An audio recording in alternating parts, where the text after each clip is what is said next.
नमस्कार. Next property integration of fx dx minus a to a ही limit आहे is equal to 2 into integration 0 to a fx dx if f is even function. हे answer असणार आहे even असेल तर. And is equal to 0 if f is odd function. So आपण जर दिलेलं फंक्शन इव्हन आहे का ऑड आहे हे जर आपण ओळखू शकलो, हे जर आपल्याला कळलं कुठलं फंक्शन आहे, तर आपण ही प्रॉपर्टी यूज करू शकतो. पण ती प्रॉपर्टी कधी यूज करता येईल? Only if limits are minus A to A. ही लिमिट्स पाहिजेत फक्त त्याला. दुसरी कुठली लिमिट्स असतील तर ही प्रॉपर्टी चालत नाही. एवढं लक्षात ठेवा. Limits minus A to A, minus 2 to 2 किंवा मायनस पाय टू पाय वगैरे अशी लिमिट्स असतील तर तुम्ही अशाच पद्धतीने स्प्लिट करू शकता. मग आतलं फंक्शन कोणतं आहे ते चेक करायचं. इव्हन आहे, ऑड आहे. इव्हन असेल तर ह्या पद्धतीने इंटिग्रेशन काढायचं. ऑड असेल तर डायरेक्ट 0 लिहिणार आपण. सो आम्ही जेव्हा एक्झाम्पल सॉल्व करायचो तेव्हा असं वाटायचं की ऑड फंक्शनच येऊ दे, म्हणजे काय सॉल्व करायलाच नको, डायरेक्ट 0 लिहून टाकलं की झालं. सो आपण ही प्रॉपर्टी प्रूव्ह करूया की इव्हन फंक्शन असताना हे आन्सर येतं का आणि ऑड फंक्शन असताना हे. आता इव्हन फंक्शन आणि ऑड फंक्शन म्हणजे काय हे तुम्हाला फंक्शन या चॅप्टरमध्ये झालेलं आहे. परत सांगते मी इथे. अर्थात तर फंक्शन या चॅप्टरमधले जर तुम्ही व्हिडिओज बघितले तर टाईप ऑफ फंक्शन्समध्ये आपण ती बघितलेली आहे. इव्हन फंक्शन मीन्स काय असतं की ज्याची रिअल नंबर व्हॅल्यूमध्ये रिअलची पॉझिटिव्ह आणि निगेटिव्ह कुठलीही व्हॅल्यू घातली तरी सेमच आन्सर येतं. त्याला इव्हन फंक्शन म्हणतात. सो इव्हन आणि ऑड फंक्शनची फक्त डेफिनेशन म्हणजे काय आहे ते आपण एकदा चेक करूया. Function f is even is said to be even if f of minus x is equal to fx. Means minus x हा रिअल नंबर आणि एक्स हा रिअल नंबर, कुठलाही रिअल नंबर घातले तरी दोन्ही व्हॅल्यू सेम येतात, त्यांना म्हणतात even function. And odd function कधी असणार आहे? f is odd if f of minus x is equal to minus f of x. So odd function कधी येणार आहे? जेव्हा एफ एक्स ही व्हॅल्यू घातली आणि F of minus x he value घातली, म्हणजे तिथे 2 घातला इथे मायनस 2 घातला आणि दोघांच्या व्हॅल्यूज काढल्या तर F of minus 2 is equal to minus of F of 2. So value वेगळ्या येत आहेत दोघांच्या. सो अशा फॉर्ममध्ये आलं तर त्याला म्हणतात ऑड फंक्शन. पण डिफरंट व्हॅल्यू म्हणजे कशा?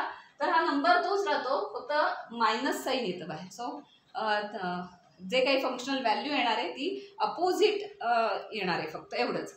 सो तसे आली तर त्याला म्हणतात ऑड फंक्शन. आणि दोन्ही व्हॅल्यू सेम आल्या म्हणजे positive real number, negative real number दोन्ही घालून व्हॅल्यूज फंक्शनल व्हॅल्यूज सेम असतील तर त्याला इव्हन फंक्शन म्हणतात. फॉर एक्झाम्पल एक्स स्क्वेअर हे इव्हन फंक्शन आहे, कारण तुम्ही कुठलाही रिअल नंबर घ्या. सपोज 4चा एक्स स्क्वेअर काढायचं असेल तर 16 येतं, मायनस 4चं पण 16. So it is even function. So ज्यांचे इव्हन पॉवर आहेत ती सगळी इव्हन फंक्शन्स आहेत पॉलिनॉमियलमधली. X square, x raise to 4, x raise to 6 वगैरे ऑल. आणि ऑड फंक्शन म्हणजे एक्स किंवा एक्स क्यूब. बघा 3चा क्यूब घेतला तर 27 येतो आणि मायनस 3चा क्यूब घेतलं तर मायनस 27 येतो. So that is odd function. Sine x cos एक्समध्ये पण साईन ऑड फंक्शन आहे, कॉस इव्हन फंक्शन आहे. बिकॉज तुम्ही ट्रिग्नॉमेट्री जेव्हा शिकलात 10वीत, पुन्हा येते 10वीचे व्हिडिओ बघू शकता ट्रिग्नॉमेट्रीचे. सो ट्रिग्नॉमेट्री जेव्हा आपण अभ्यास केला तेव्हा आपल्याला हे लक्षात आलं की cos of minus x is equal to cos x, दोन्हीच्या व्हॅल्यूज सेम राहतात. So it is even function. किंवा साईन फंक्शनमध्ये काय होतं? साईन ऑफ मायनस एक्स असेल तर मायनस ऑफ साईन एक्स असं आपण लिहितो, म्हणजे व्हॅल्यू तीच राहते जी काय असेल ते, पण साईन चेंज होतं. So that is odd function. So ते जर आपण काय आहे ते बघू शकलो की काय आहे ते आपल्याला कळलं की हे इव्हन फंक्शन आहे का ऑड फंक्शन आहे. आणि जर लिमिट मायनस ए टू ए अशी जर लिमिट्स असतील तर ही प्रॉपर्टी आपण यूज करू शकतो. आता ही प्रॉपर्टी आपण कशी प्रूव्ह करणार किंवा कशी प्रूव्ह करायची ते आता आपण बघूया. सो इथे आपण LHS कन्सिडर करणार आहोत. So consider LHS I integration I is equal to काय? तर minus A to a f x d x. LHS दिले I is equal to minus A to a f x d x. आता minus A to a आपण आधीच्या property प्रमाणे split पण करू शकतो. एखादा नंबर त्याच्यात मधला जर नंबर एक घेतला, आता निगेटिव्ह टू पॉझिटिव्हकडे जाताना 0 मध्ये नक्की येतो. तुम्ही रिअल लाईन ऑब्झर्व करा, निगेटिव्हकडनं आपण पॉझिटिव्हकडे राईट साईडला जातो तर 0 नक्की लागणार आहे मध्ये. सो आपण तो 0 नंबर जर याच्यात ॲड केला तर आपल्याला स्प्लिट करता येईल. That is minus A to 0 f x d x plus a 0 to a कंटिन्युएशनमध्ये लागतात 0 to a f x d x. आणि असे किती आपण नंबरमध्ये ॲड करू शकतो तर किती नंबर ॲड करू शकतो, किती वेळेला ते आपण ते ॲडिशनच्या फॉर्ममध्ये लिहू शकतो स्प्लिट करून. सो -a to a मध्ये हा 0 असणारच आहे. So -a to 0 fx plus 0 to a fx, म्हणजे कुठेही चेंज केली नाही व्हॅल्यू, आपण फक्त ते वेगळ्या फॉर्ममध्ये लिहिले. आता यातलं -a to 0 fx dx हे इंटिग्रेशन काय येतं ते आपण कन्सिडर करणार आहोत आणि थोडं सबस्टिट्यूशन वगैरे यूज करायचे तर. सो हे झालं I1 आणि हे I2. So I is equal to I1 plus I2. I is equal to I1 plus I2. त्यातलं आपल्याला I1 हे कन्सिडर करायचं. इक्वेशन नंबर आपण काहीतरी देऊया, equation 1. So I1 is equal to integration -a to 0 fx dx. आता आपल्याला ह्या दोन प्रॉपर्टीज बघायच्या आहेत. f of -x is equal to fx, तेव्हा इव्हन असतं, इज इक्वल टू आलं तर ते ऑड असतं वगैरे, हे आपल्याला तिथे सगळं चेक करायचं आणि त्याप्रमाणे अशी इंटिग्रेशन्स येत आहेत का हे पुढे बघायचे. त्यासाठी -a to a मध्ये आपण सबस्टिट्यूशनच अशी करणार आहोत जिथे f ऑफ -x असं कुठलं तरी फंक्शन आहे. बिकॉज इथे 0 to a मध्ये f ऑफ x हे पॉझिटिव्ह एक फंक्शन, म्हणजे एक fx हे डायरेक्ट फंक्शन आहेच. तर f ऑफ -x येण्यासाठी आपल्याला काय करायला लागेल, इथे एक्सच्या इथे -t अशी सबस्टिट्यूशन करूया, म्हणजे कुठेतरी पुढे जाऊन f ऑफ -x असं ते दिसेल, म्हणजे मग fx आणि f ऑफ -x असं ते ॲड होईल. So put x is equal to -t, अर्थात आता dx काढायचं आहे, प्लस त्याची लिमिट्स काय आहेत ती चेक करायचे. That implies dx is equal to -dt, x is equal to -t आहे, सबस्टिट्यूट करणार. So dx is equal to -dt. आता मायनस हे लोअर लिमिट आहे आणि ए अपर लिमिट आहे, त्याप्रमाणे आता लिमिट्स काय होत आहेत, चेंज होत आहेत ती बघूया. As x tending to -a, म्हणजेच काय करणार आपण या इक्वेशन मध्ये -a ही व्हॅल्यू सबस्टिट्यूट करणार आणि t ची व्हॅल्यू काढणार. सो -a इथे घेतलं तर that implies -a is equal to -t. Minus minus cancel झाले तर t ची व्हॅल्यू काय येणार, a. So as x tending to a we get t tends to a, कारण इथे t ची व्हॅल्यू काय झाली, a झाली. सो पहिलं लोअर लिमिट काय झालं, t टेंड्स टू a, हे लोअर लिमिट झालं. आता अपर लिमिट काय आहे ते चेक करूया.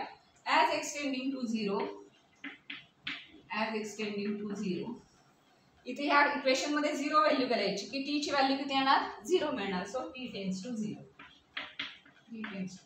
सो I1 हे जे इंटिग्रेशन होतं, I1 काय होतं तर -a to 0 fx dx, ते आता आपण t मध्ये रिप्लेस करणार आहोत.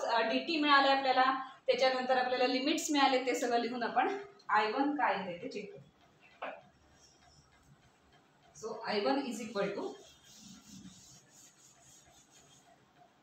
That implies I1 is equal to integration, limits काय झाले, a to 0 झाले, a to 0, अँड आपण काय घेतलं तर f ऑफ एक्सच्या इथे -t, so -t and -dt पण आलं होतं, dx ची व्हॅल्यू -dt. आता थोडंसं हे सिम्प्लिफाय करूया. आपण t मध्ये कन्वर्ट केले सगळं, आता सिम्प्लिफाय करूया. Which is equal to integration a to 0 f of -t. ह्या f ऑफ -t मधनं मायनस नाही बाहेर येते, फंक्शन येते, फंक्शन मध्ये आपण तसं नाही बाहेर. आता ह्याचं बाहेर कारण हे मल्टिप्लिकेशन मध्ये, तर मायनस बाहेर काढलं की हे इथे आलं. पण अर्थात आपण मायनस काही ठेवणार नाही, इंटिग्रेशनसाठी लिमिट चेंज करून आपल्याला मायनस ॲब्सॉर्ब करता येतो, त्यामुळे आपण ही लिमिट चेंज करूया, तर मायनस जाईल. So that implies 0 to a f of -t dt. तशाच टाईपचं आहे, फक्त t ह्या व्हेरिएबलमध्ये, पण तेच सेम फंक्शन आहे, पण t या व्हेरिएबलमध्ये असेल तर आपण ते कधी x या व्हेरिएबलमध्ये रिप्रेझेंट करू शकतो, कारण हे फक्त रिप्रेझेंटेशन आहे, फंक्शन तेच राहणार आहे, जे फंक्शन ऑपरेट होणार आहे तेच राहणार आहे. So f of -t dt च्या इथे आपण f ऑफ -x dx असं लिहू शकतो, which is equal to integration 0 to a f of -x dx.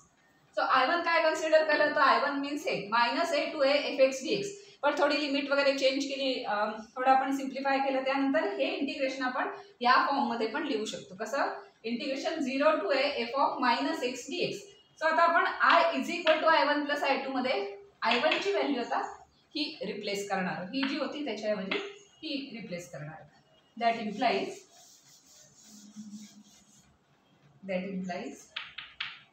R is equal to I1 means this 0 to a f of -x dx plus integration 0 to a f of x dx. कारण second मध्ये काय आपण change केलेलं नाही, I2 तसंच आहे.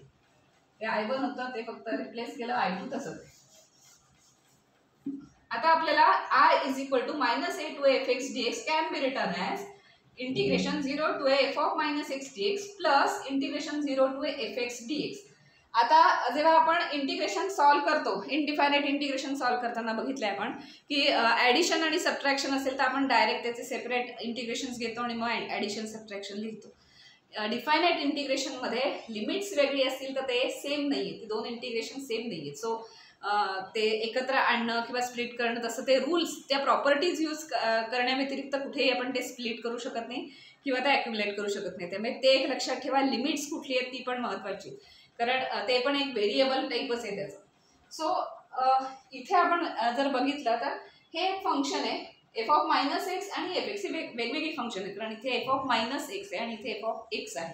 So वेगळ्या पद्धतीने ऑपरेट होणार आहेत. पण लिमिट बघितली तर 0 to a आणि 0 to म्हणजे fx gx सारखं आहे, पण लिमिट पण सेम आहे. सो दोन सेपरेट इंटिग्रेशन्स ठेवण्याऐवजी आपण एका इंटिग्रेशनमध्ये लिहू शकतो. हे इथे पॉसिबल आहे बिकॉज लिमिट्स सेम आहेत आणि व्हेरिएबल पण सेम आहे. फंक्शन ठीक आहे, हे fx आहे आणि हे gx आहे असं आपण म्हणू. दोन वेगवेगळी फंक्शन्स आहे, हे x² असेल, हे काहीतरी x³ असेल, व्हॉटेवर ती वेगवेगळी फंक्शन असतील किंवा सेम असतील, जे काय असेल ते. पण या इंटिग्रेशन जसे आपण स्प्लिट इथे दिसत आहे तसं ते पुन्हा आपण एका इंटिग्रेशनमध्ये लिहू शकतो बिकॉज ही या बाउंड्रीज ही जी लिमिट्स आहेत ती सेम आहेत म्हणून लिहू शकतो, म्हणून ती सेम टाईपची आहेत असं आपण म्हणणार त्याला, आणि ते एकत्र आपण लिहिणार. So which is equal to एकदाच लिहिणार आपण 0 to a.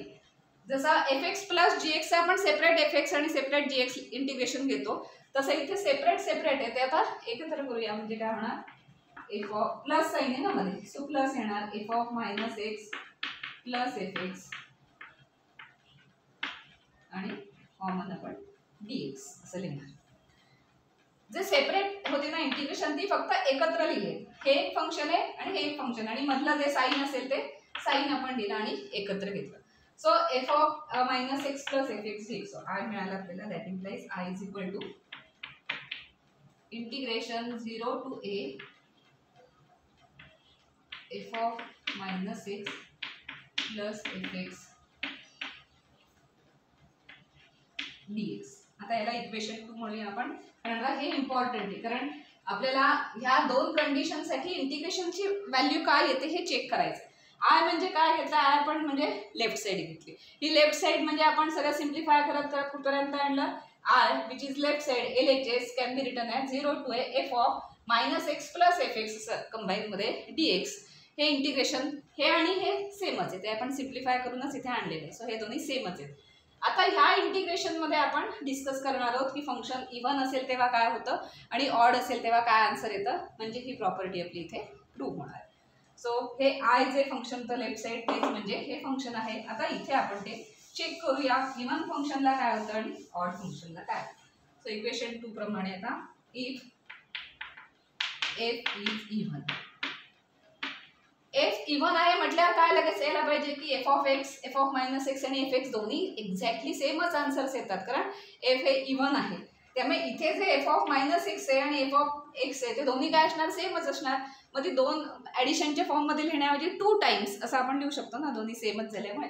आलं ना लक्षात. याची पण व्हॅल्यू सपोज 11 आहे आणि याची पण व्हॅल्यू 11 आहे.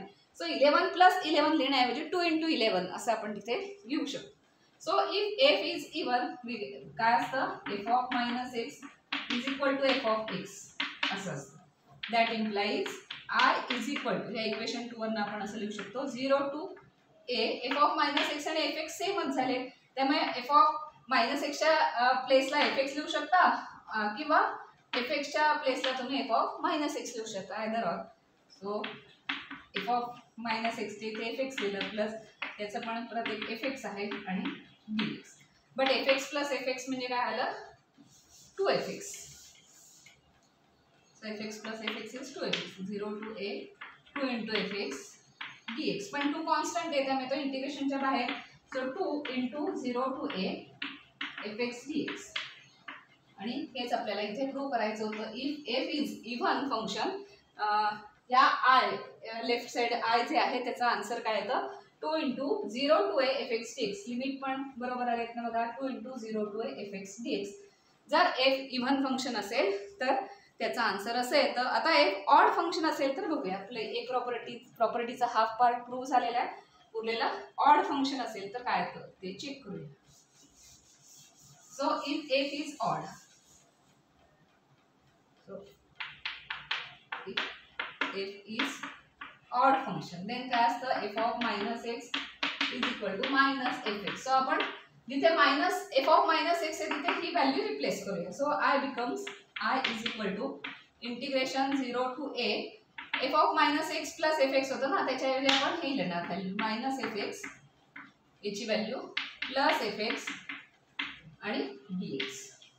पण minus f x plus f x 0 झालं. So integration of 0 to a 0 d x is equal to 0.